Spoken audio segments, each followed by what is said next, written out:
The one thing nobody would have anticipated is that they were talking about the freaking hand size issue in the debates, and we would still be talking about it in the presidency of that candidate who ultimately made it to the presidency, because he's artificially augmenting his hand size in his photos as president because he's still stuck on that issue. I'm pretty sure that's not true.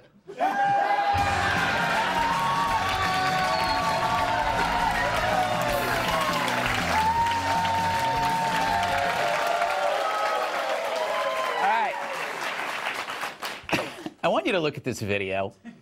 It's about 2 minutes long, but take a look at the guy. I couldn't stop watching this. I'm not sure where this video's from or who these strange men are, but that man on the couch, he keeps trying to put on his shirt.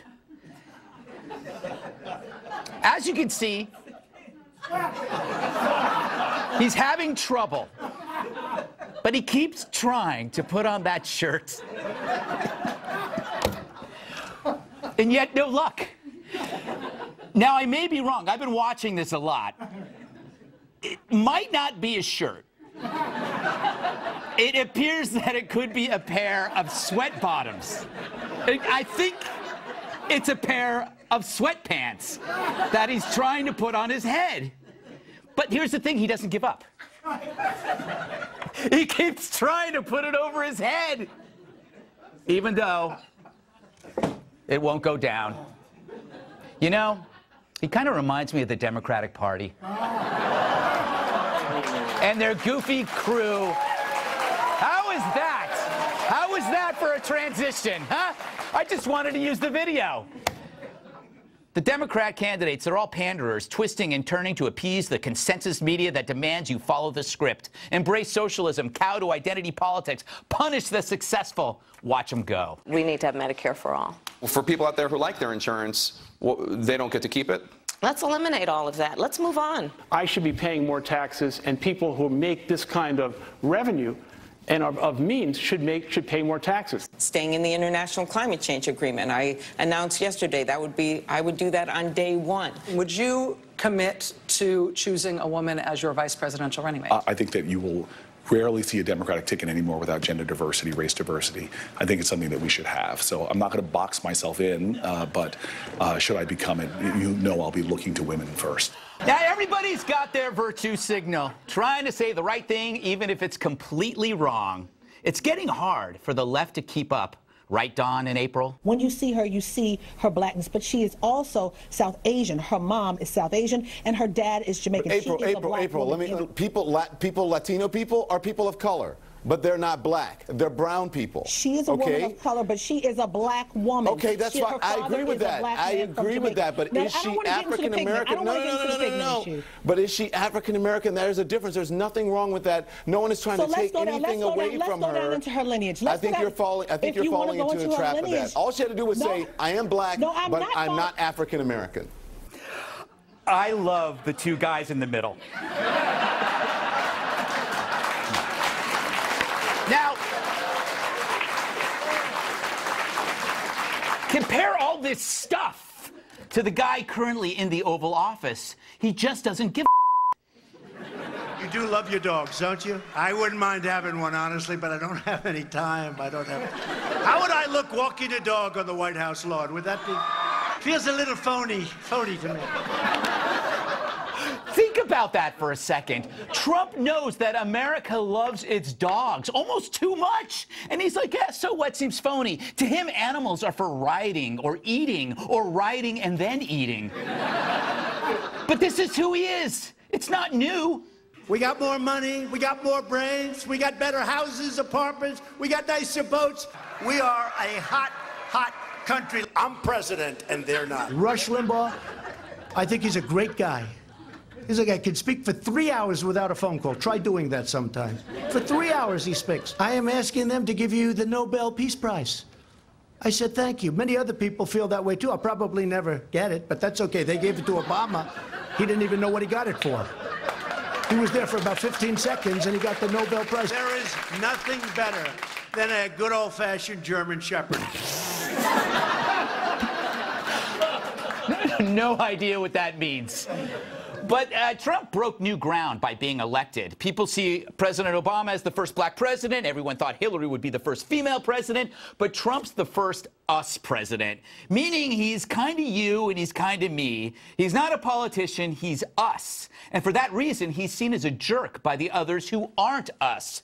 Because anyone who stands outside the consensus is considered a jerk. Anyone who believes in order, rules, borders, cause and effect, science, we're all jerks now. Anyone who believes in punishment, in profit, in competition, companies, we're jerks. Jerks get stuff done, and then stuff gets done to them. Hence all the tell-alls about Trump. Jerks make great subjects. The latest one now by Andrew McCabe has him admitting to launching a probe into the president. Why? Because Trump's different.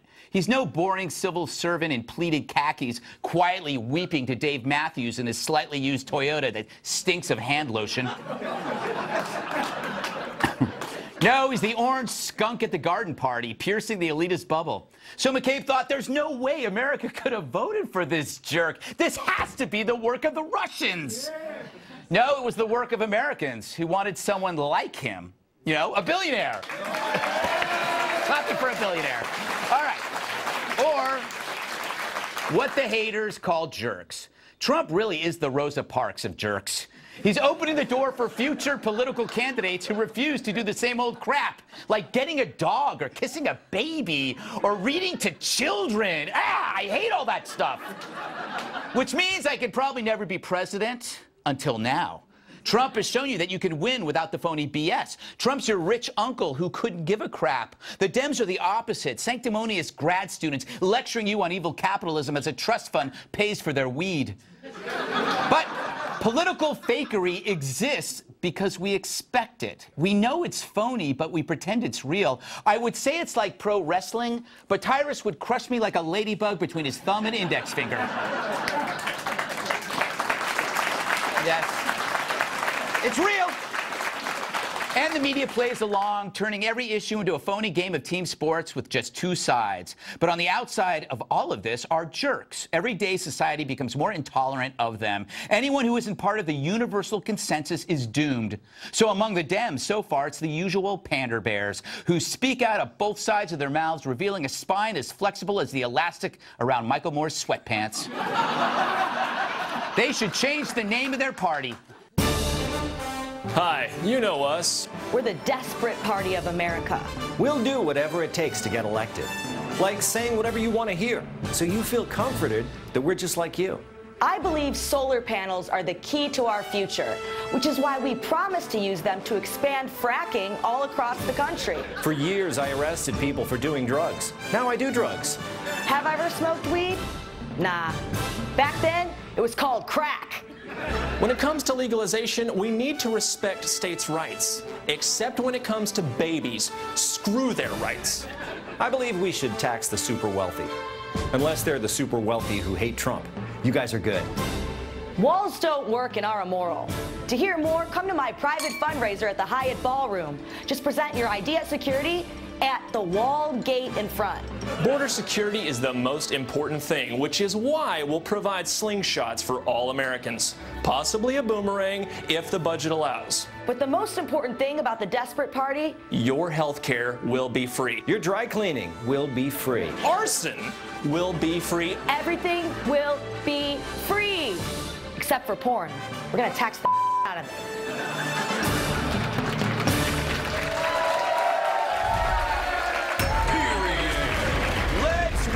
Tonight's guest, he's the best thing to come from Canada since geese. Author, political commentator, and host of The Mark Steyn Show, Mark Steyn. She's so sharp, water balloons send her hate mail. The Globe and Mail scientist columnist, Dr. Deborah So. All she wanted for Valentine's Day was lower taxes and a permit to carry. Host of the Tyrus and Tim podcast, Kat Timpf. He knows the street better than Google Maps. Former WWE superstar, my massive sidekick, host of NPC on Fox Nation, Tyrus. All right. So, Mark, what do you make of the field of candidates so far? Pretty exciting, huh? Yeah, I like Kamala Harris with her smoking marijuana and hearing Tupac and Snoop Dogg. Right. And then they found out when she was in college smoking marijuana, this was 6 years before either of them had released a record. And I know you know all about this, because they always say, like, marijuana is a gateway drug. I hadn't realized it was like the gateway to the time-space continuum. And so after she said this, I smoked marijuana, and I heard Tupac's 2022 comeback album. Oh, wow. And then I smoked too much, and I heard your 2037 Christmas album, where you do a really sort of frankly creepy version of Santa Baby, and so I've gone off Kamala Harris since I'm back on Elizabeth Warren now. She lied about smoking weed to sound cool, which is totally normal if you are a 15-year-old boy. Like, what's next? Is she going to be like, I know where we can get some fake IDs. My parents are out of town this weekend. I'm going to throw a party. I mean, I wish she would stop pretending to be progressive on the drug legalization issue. In 2014, a reporter asked her about legalizing recreational marijuana. She laughed. Yeah. She didn't even change her mind until last year, which is pretty late in the game. It's like, so now she's just pretending she smoked weed? Come on, bro. What are you doing? You know, though, I will give her credit. She does say that she defended pot recreationally, which most politicians don't do. She said it brings joy, which I thought was actually a nice departure for a politician. But what am I doing complimenting her? This is Fox. We're going to have to edit all of that out. No, all right. she did it. She did it, by the way, it's because she said, oh, half my family's Jamaican, which is the kind of stereotyping that nobody else could be able to get away with. Interesting point. Yeah. All right, Doctor, welcome to the show. What do you make of the candidates so far? You're a neuroscientist. I'm a neuroscientist, yes, but I can talk about this issue. When I look at them, it's kind of like a grab bag, but it made me think of a boy band. Because in a boy band, you have the different personas. You know, you have the really sweet, sensitive one. Yes. You have the edgy bad boy. In this case, you've got, you know, the pro-legalization one. You've got the male feminist. Yes. You've got the female person of color, even though she's only 1,000th Native American on a good day. Yes. And then you've got the one, well, a couple of them are pro-socialism. So, you know, it's kind of ridiculous. I'm a liberal, but when I look at this, I think it's pretty ridiculous how they're all trying to outdo each other. Right. At the same time, I think, you know, if people are really set on going up against Trump, they're going to vote for them anyway. Yeah. Edit out that part where she says she's a liberal. Thank you. Tyrus, what do you make so far? It's beginning to be kind of exciting, isn't it? Like paint peeling, yeah. There's nothing more than uncool people telling you how cool I am. Here's a little... If you have to tell somebody you're cool, you're not cool. Like, every time I see Cory Booker, and I honestly wish the brother well, I really do. He is the most uncoolest dude trying to convince you that he's cool. Yeah. Like, Maddow put him in a thing like, will your running mate be a woman? Well, I don't want to be in that box, but if I was gonna, definitely would be one of my, no, I'm gonna take the best person, get off me, girl. Yeah. That would have been the right thing to say. Yeah. But he didn't know what to say. That's what you say if you're cool. Yeah. And if Kamala smoked, she really did. When they asked her the question, she'd be like, that's a great question. What? Yeah. Then we would If have been she like, did that, I would vote Kamala's for her. cool. Yeah. She smoked Yeah. on national TV. What? But they'll say, yeah, I smoke. I'm hip. I know the Macarena. Like they. I love that clip you showed where they're arguing about whether she's black or brown or a little bit black, a little bit brown. We don't quite know how to categorize her. And under the laws of identity politics, these are more complicated now than the Nuremberg I'm actually, to cut you off, as someone who's, I'm actually think that's amazing because it didn't used to be that way. But get your black ass in there. Oh, sorry, sir. You said black. My mother, family secret was Dutch. Can I go? Hell no. Get your yellow black ass in that room. So I think we've come a long way. It's actually, I'm glad now we're breaking it down. Oh, black Jamaican, you may go. I personally, as a person of color, I think it's racist to be so obsessed with someone's background. Who cares at the end of the day, you know? It's true. I think. Did I tell you? She's a neuroscientist, huh? What else went down this week? I heard something about a wall. Let's talk about that a little.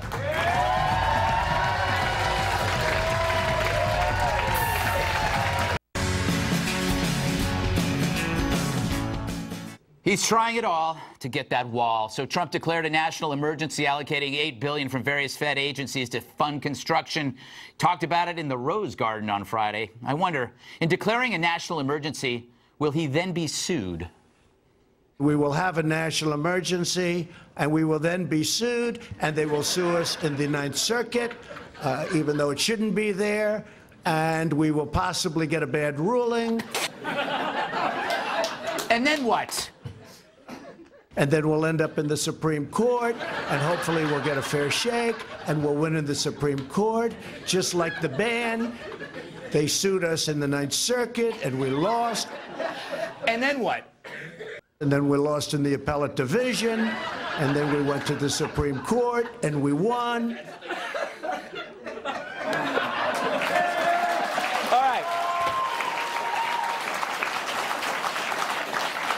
I don't know if he's president or Dr. Seuss.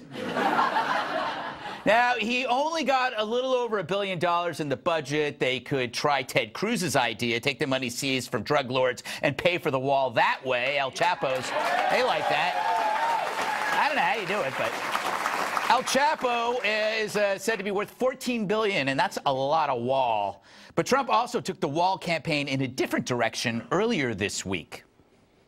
Today, we started a big, beautiful wall. The walls that they were building were so unattractive and so ugly that walls got bad names. We're getting a beautiful looking structure. You see what he's doing? He's making the wall sexy. Because sex sells, so why not use it to sell the wall? Hey there. Are you looking for the hottest border security this side of the Rio Grande? Do you love long, beautiful slats, raw, naked steel, and sexy barriers that are see-through in all the right places? Then you'll love the all-new Southern Border Wall. Perfect for stopping the illegal flow of narcotics, criminals, and migratory land mammals. Because it can't be penetrated. Hear what other famous walls are saying about the Southern Border Wall. Fenway Park's Green Monster says, I would totally bang that wall, bro. Says the Great Wall of China.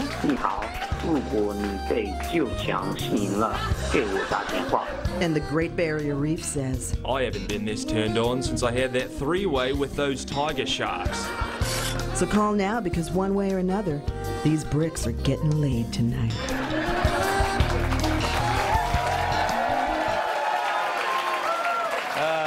My God. You know, Doctor, you're from Canada. We need a wall for Canada. Not from Canadians, no.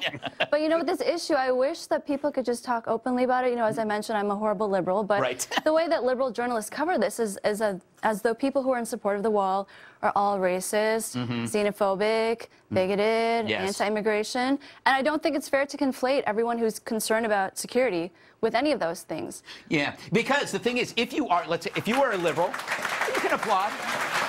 If you are a liberal, you want to have a really beautiful safety net, but you can't have a beautiful safety net if you don't have a border, because then no border, beautiful safety net creates total chaos, right, Kat? I guess. Why did I go to you? Why would you go to me? Whenever we talk about the wall, it just feels like a personal attack. It is. Because I'm going to say that I'm not for the wall, and everyone's going to be mean to me on the internet. And it's pretty tough, guys. No, I mean, but it's not going to, this isn't going to work because of the executive order, because of what he mentioned. He's going to get sued. Lawyers going to have a field day with this. If he had been able to do this through Congress, then he would have had some legal protection. He would have had the authorization to take the private land in order to build the wall. But he's not going to have that. So I don't think it's going to work out. That was a bit too technical for me. Sorry, I'm auditioning for special report. Okay, She's only half kidding. Tyrus? I don't like talking about the wall because people get upset. I think what he did is what he was forced to do, but I always say the same thing. This isn't about a wall and this isn't about a border. This is about the 2020 election. Right. The Democrats are convinced that they stop him from getting the wall, they stop him from getting reelected. Yeah, that's true. So he trumped their card. Fine, you're gonna give me that. I'm gonna make up the difference. Yeah. He gets the wall, and I think he's bought into that. Yeah. So he gets the wall at the expense of having to declare a national emergency, which I'm against, but I understand why.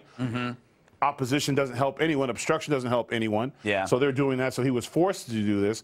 And I think ultimately it's going to come back on the Democrats. Once again, the Democrats just don't. Democrats are crazy. Democrats invite you in, Amazon. Democrats kicked you out, Amazon.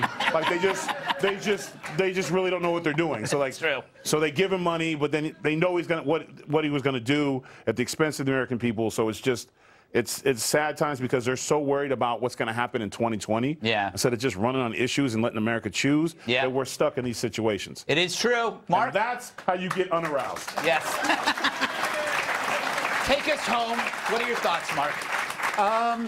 I can't get the "They're Gonna Sue Us in the Ninth Circuit" song out of my head now. I'd like to be, and I particularly when they get to the verse about "and they're gonna sue us in the appellate division," I like that. I would like to be listening to the "They're Gonna Sue Us in the Ninth Circuit" song. We're smoking pot with Kamala Harris and watching bricks getting laid. Yes. I think that would be the ultimate American experience. You said, should we have a wall on the Canadian border? Obama had that in the stimulus. Really? Yeah, he seized land, farmland on the Vermont-Quebec border where they get two cars an hour. Anyone here from North Troy, Vermont? Anyone? Stand up, don't be shy. No, exactly. There's no Show one yourself. there. They get 2 cars an hour. And my God, somebody stood up and she's naked. And he Thanks, put this thing like he widened that. He put this thing like the Spaceship Enterprise in the middle of the Northwoods. They widened it to 8 lanes for 2 cars an hour. Yeah. That's 1 lane for each car and 6 for the Department of Homeland Security to go bowling in. I mean, this is like on the Canadian border. We will have a wall. We'll be walled out long before any Mexicans are. That's just the way they do things in Washington. All right. Well, on that note, let's move on. What exactly is this newscaster doing? She's stripping. Well, I guess I killed the suspense of that story.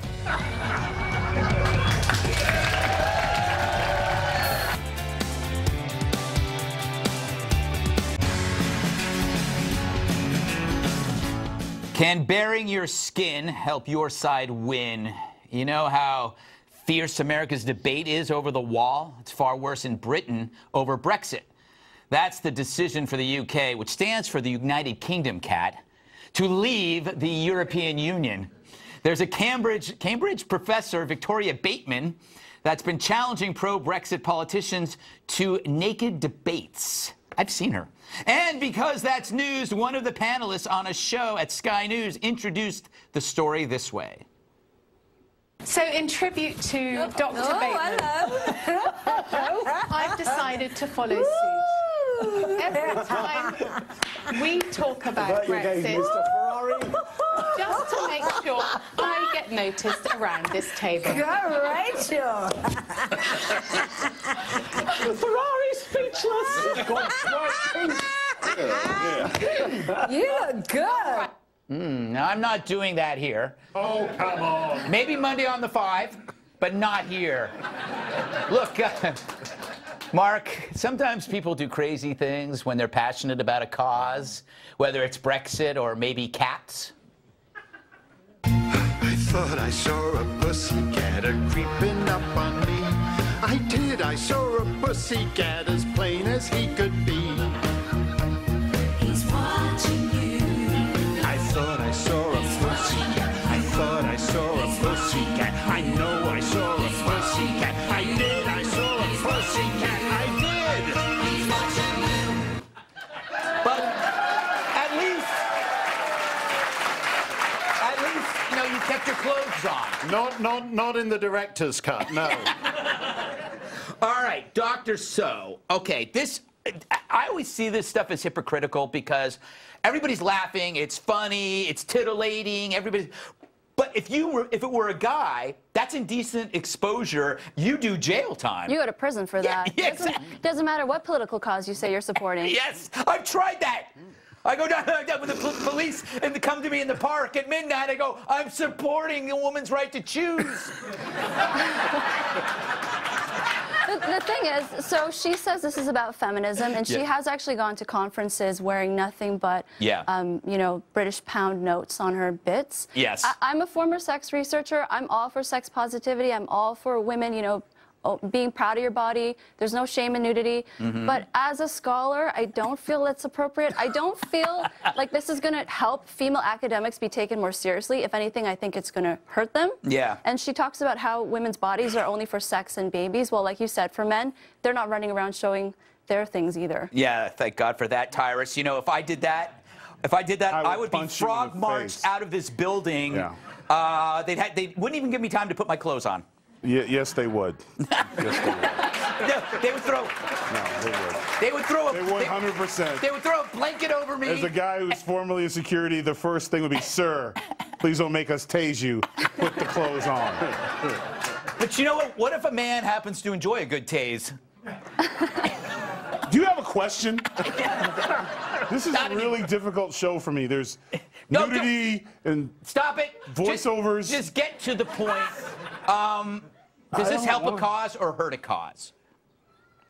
I feel no matter how I answer this, I'm sexually harassing someone. Okay, they don't. So I'm not going to answer it. I'm just going to say, good for you.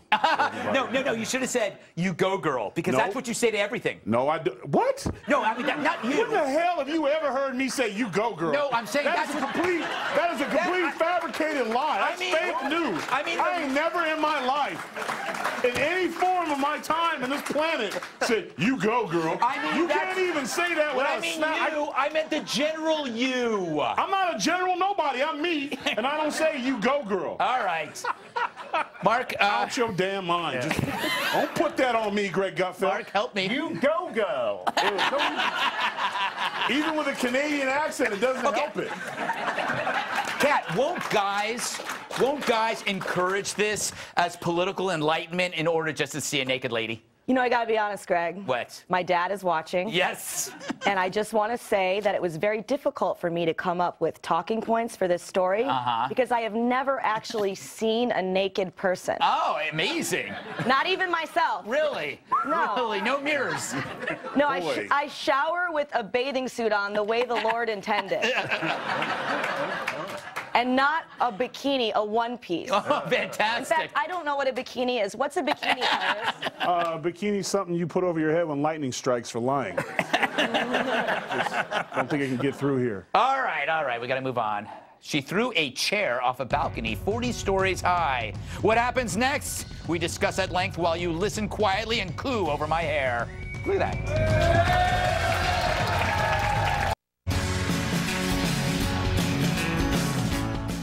What punishment is fair for throwing a chair? Ask yourself that as I show you this video of a 19-year-old who tossed a chair off a high-rise balcony in Toronto. There's no sound on tape, but watch anyway.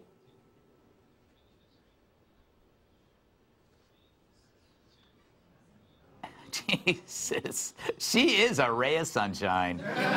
Let's see that again.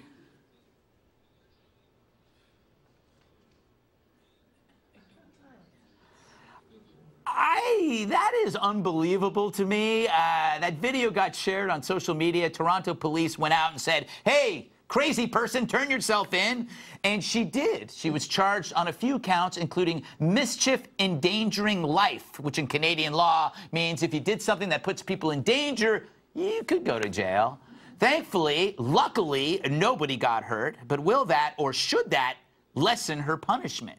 For more, we turn to our legal expert, Larry. Larry, if no one got hurt, should that lessen her punishment?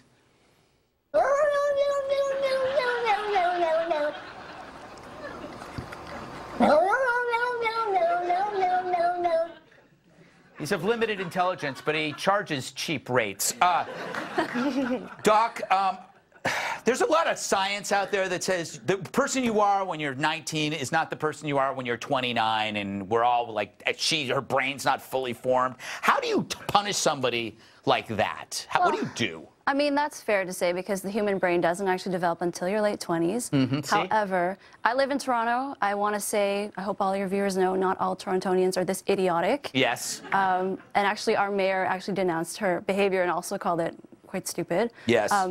But, you know, the fact that when you look at her behavior when she left the courthouse, so who thinks it's a good idea to throw a chair off the, what is it, the 45th floor? Right. Into oncoming traffic, then to also have it filmed, and then to put it on social media. Yes. And the fact that she was grinning to reporters as she was leaving the courthouse, that's what I would find concerning, the fact that she doesn't feel bad about it. See, that is amazing to me, Mark. What kind of punishment do you think? And do you think her punishment should be mitigated by the sheer luck that no one died?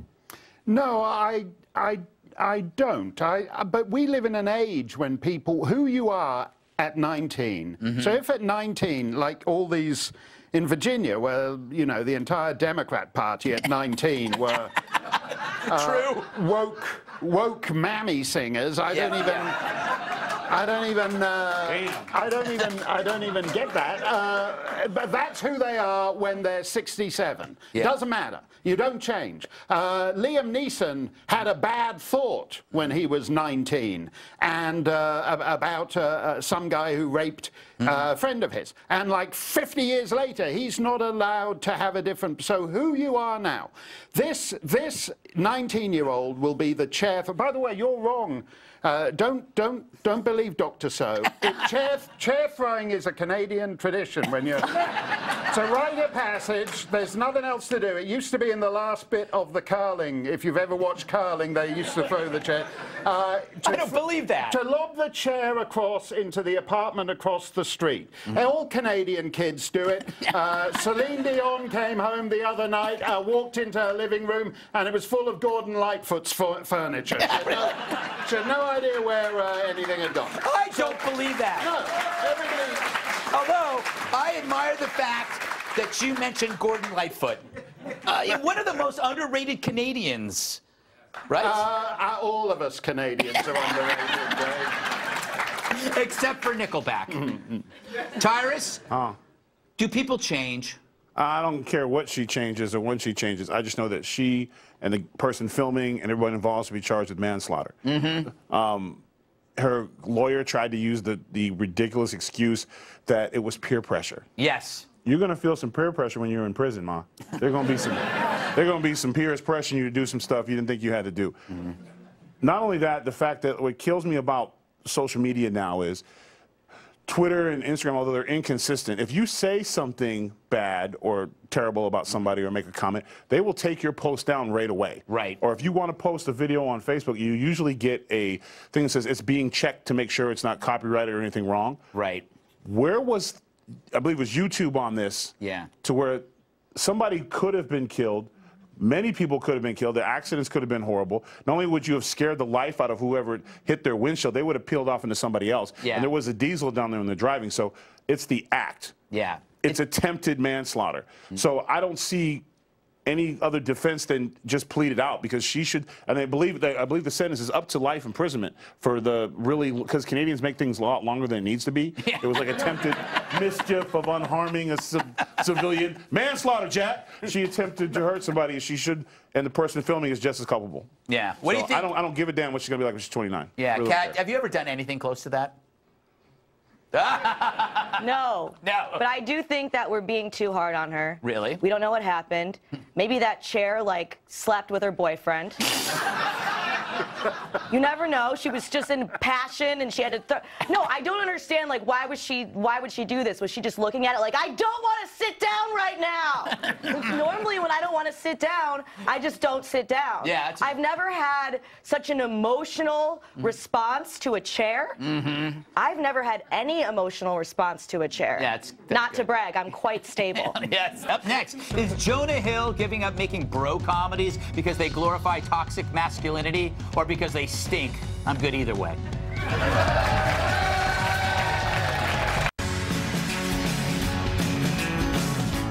Is Jonah Hill a feminist shill? I speak of that odd-shaped actor who became famous for his roles in so-called bro films like Superbad and Knocked Up, but now he's changed. Yes, he says he wants his future projects to, quote, challenge traditional masculinity. Good for him. This week at a film festival, he said, quote, I'm learning I've got to unlearn a lot of stuff, and maybe some of the people that liked Superbad will come with me. on that journey. Oh, it's always a journey.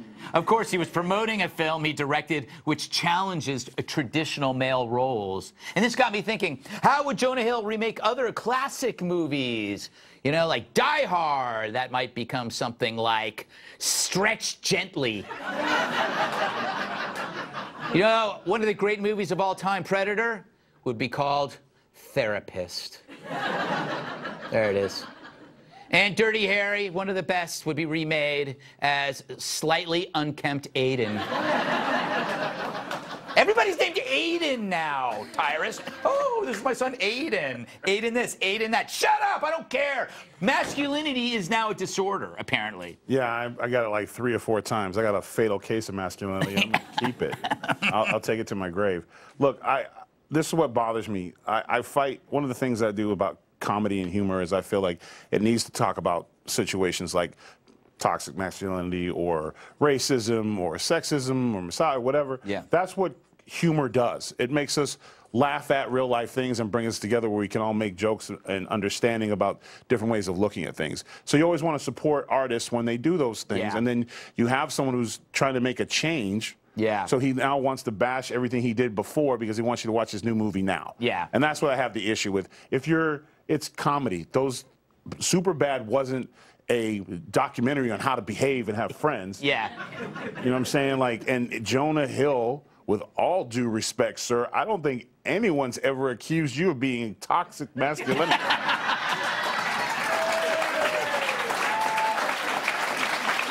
So, he's the lovable guy. Yeah. That you really don't, you know, he's the guy that everyone kind of picks on in the movies and stuff. He's the lovable adult usually. Exactly. So for him to talk about toxic masculinity, like me talking about ballet, I shouldn't talk about it. You know, Doc, what about toxic femininity? When's that gonna rear its ugly head? Well, good luck with that, with today's feminism. Yeah. You know, I think he's playing to what the trends are. So before it was bro culture, which was very cool in the early 2000s, and now everyone wants a woke, well, not everyone wants a woke male feminist, but that's what's considered trendy nowadays. I've written about male feminists before and how I think they're all just very sneaky and they're using it as a way to get women. Right. Boom, good, great point, Doc, thank you. It's true. And it's one thing if you're for equality of women, as I think all men should be, but if you're running around with a hat on and you're going to the Women's March and you're wearing this giant badge that says, I'm an ally, and you're listening to, I don't know, the Indigo Girls, no offense to them if they ever happen to watch this, but, you know, it's clearly you're trying to pick up women, and I wish male feminists would just go away. Yes. Mark, you are no male feminist.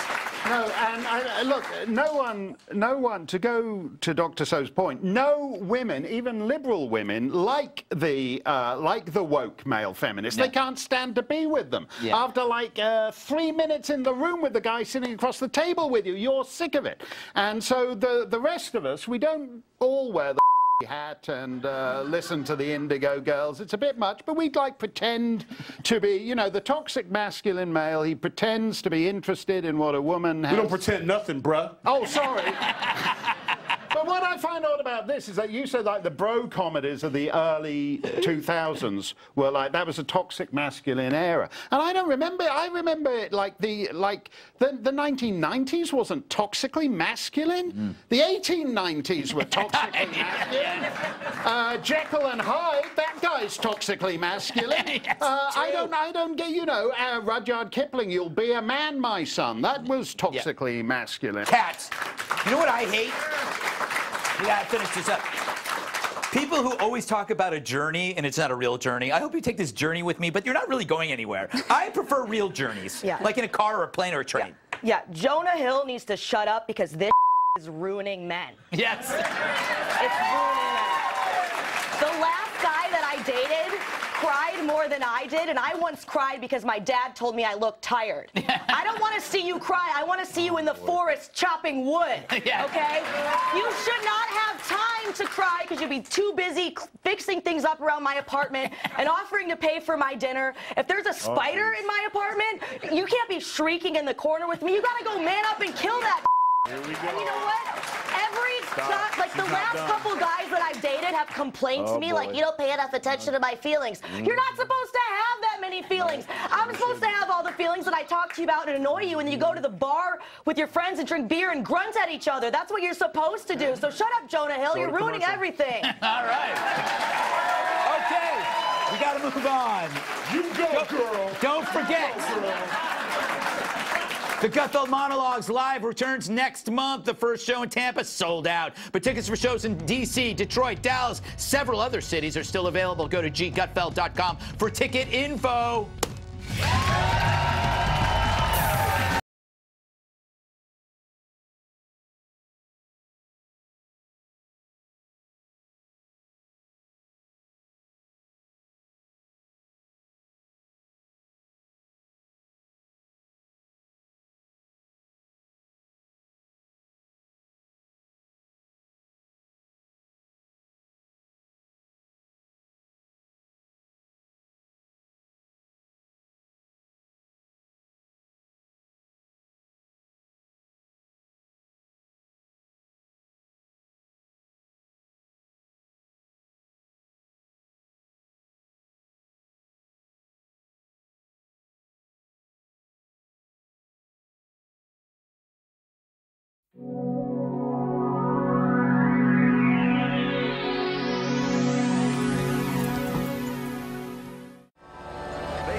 American way. Of course, the next best thing to a seat in the stands is a seat in front of a 19-inch RCA Victor television. One more day to Labor Day weekend, the traditional occasion for tasty outdoor barbecues or picnics.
Agree with all the obstacles and with all the enemies who are between me and...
you.